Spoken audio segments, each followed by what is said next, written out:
Hey, what's up you guys? This is Junior Trader, and in this video we are taking a look at Amazon stock.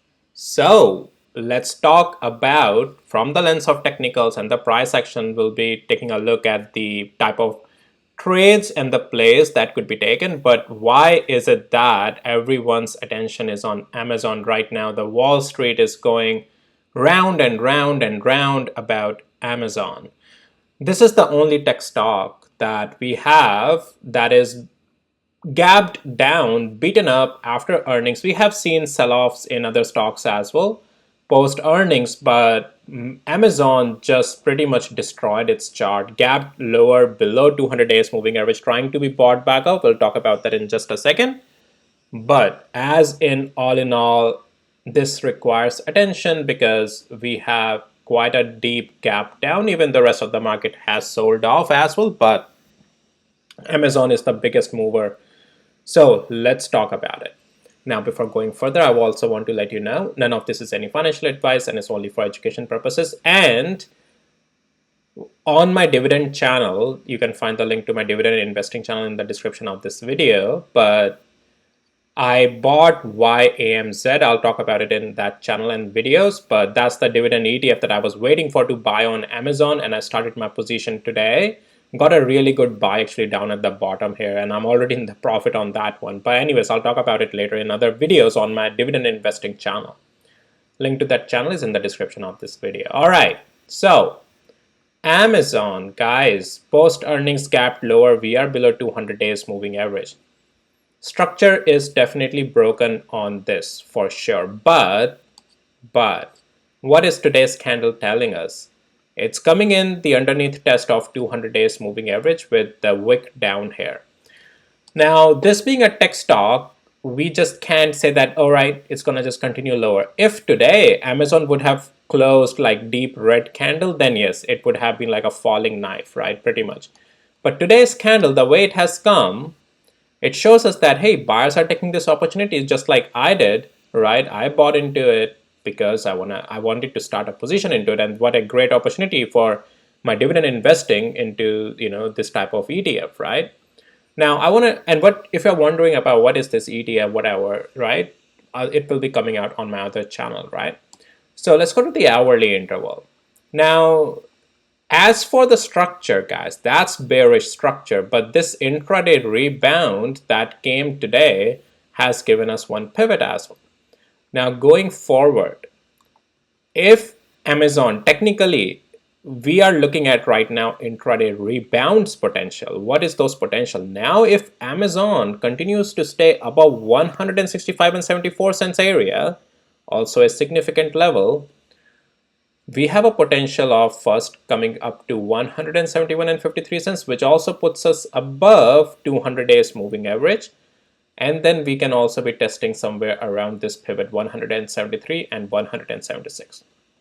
Now, until then, though, overall structure, I would still argue on Amazon will not become full-on bullish. That will just be this rebound. But that's a possibility on intraday that Amazon can do. Amazon's money comes from AWS. AWS is just so many people, well, corporations, people, everyone uses it. Their scale, their market share is just so huge. And that's why in my dividend investing, I'm buying it for the long term. But as for your day trading or whatnot, the level is to watch is 165 and 73 cents. If we break below it, that's where the problem is again. We can continue lower. What you are watching is this 200 days moving average that is at, let's mark it here first, 168 right now. So that's the area you are watching. So that pretty much, if we stay above 165 and 70 cents area, we get above 200 days moving average, we get above 20 hours moving average, that may give Amazon some good rebound back to the upside. Otherwise, if we lose this, as I said, 165 and 70 cents, it can continue lower. I do think that as long as, if for a couple of days we can consolidate here 160, that also builds a good opportunity for an upside, as long as we don't break definitely the level to the downside of 160 and 71 cents, just because a good buying has come down there. Wall Street does these overreactions, guys. I'm not too worried about it. They did overreactions to the upside as well on a couple of stocks, right? If I show you Meta, Wall Street did overreaction to the upside and then Meta started selling off. And what we are seeing is now they're doing overreaction on Amazon to the downside. But the premises of this is that if Amazon on Monday can stay above these areas that I provided you, it's a good play. Getting above 200 days moving average can give Amazon upside because it's a sticky stock, right? I'm not saying that it's going to then go to now $500. No. What I'm saying is that this rebounds potentials are at least possible, right? And again, yeah, if we see a red candle close below 165.78 then no. So I'm all in all just gonna trade with those levels. I do see a potential in Amazon as for those levels that I provided, as long as we continue to hold. And if you need a trend line as well, just join two pivots, right? It's that simple. So I mean, yeah, to put it simply, this is quite a steeper pivot. So that's why I'm saying just trade with the level. And as soon as we get above 20 and 200 days moving average, yeah, that's a rebound continuation of possibility on a stock like Amazon. Below that level, 165 and 77 is the downside, right? Anyways, I just want to, I will talk about QQ and SPY in other videos as well. I want to just do this Amazon here. I just want to, well, I'll show you QQ and SPY in just a second, but let's go over some of the articles as well. Amazon's killer cloud growth can't make up for this more worrisome trend. Again, this just now narrative is made up, right?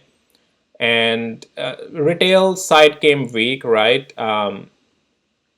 And consumer spending trends facing Amazon's retail peers appear to have finally caught up with Amazon's financial. I mean, they're just highlighting the things because price went down, right? Stock price went down. If stock price would have gone up, everyone would be saying, oh, because of AWS, AWS will save Amazon, retail doesn't matter. So most of these narratives are built around that as well, right?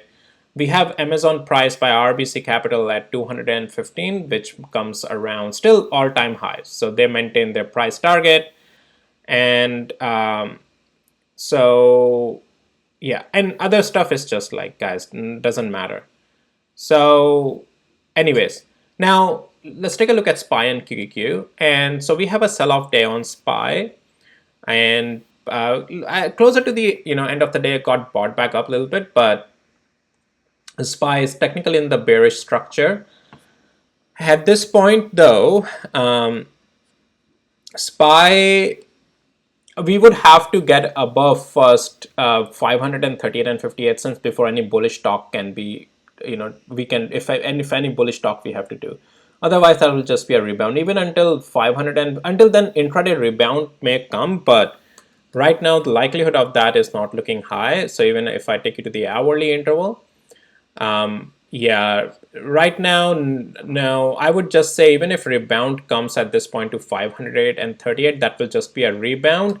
And that may continue if we break above 532 and 96 cents with 20 hours moving average. But since it's a rebound, we just don't know how much it would come. But yeah, 538 is still the area of the potential rejection and resistance in the downtrend, right? So SPY is in the downtrend, just remember that. And so is QQQ. QQQ is quite beaten up. Today it tried to buy itself back up. Somehow it was able to get itself above this very area of strong support that we have had from before. Somehow it got itself up back here, but structure is no way, in no form, fashion bullish. It's still the bearish, but it's NASDAQ, right? So we have, it doesn't breaks these 200 days moving average that easily as well. Plus this was the level I talked about. We closed above that. But as I said, it's not strong bullish. Is there a possibility of rebound? Rebound is a possible that, well, we have to keep holding above 408 and 48 and get above 20 hours moving average. Then some rebound is a possibility. First level to watch for that will be only 454. That's it. And then if we get above that, then maybe 460, but nothing more than that right now. It will go through some zigzag here if it has to really, for a long term, get back again to the upside. Right now, I'm not seeing any pattern to the upside on this thing. So rebounds may be feeble, and then technical is in the downtrend, so rebound can technically be shorted with the stop loss on the other side, whatever position you take, right? All right, that's it for this video, guys. I wanted to talk about Amazon, and that's it. I'll see you in my next videos, guys. Take care.